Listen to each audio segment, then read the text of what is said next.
Hi friends, তো চলো আজকে কি রান্না হয়েছে তোমাদের দেখাই। তো সর্বপ্রথম এখানে আছে ভাত, আর এখানে আছে মাছের ডিমের বড়া করে আলু দিয়ে ঝোল, আর এটা হচ্ছে চিকেন,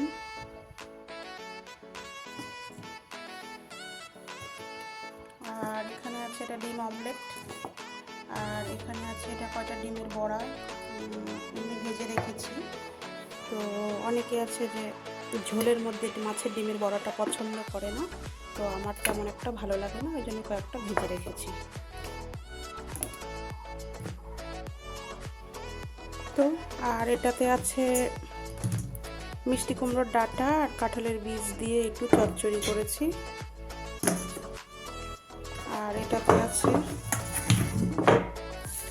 ঢেঁকি শাক ভাজা আলু দিয়ে। তো ঢেঁকি শাক অল্পই ছিল, তো একটু আলু দিয়ে দিয়েছি। আর ঢেঁকি শাকে সাধারণত আলু দিয়ে ভাজাটাই খেতে বেশি ভালো লাগে পেঁয়াজ দিয়ে। তো এই হলো আজকের মেনু।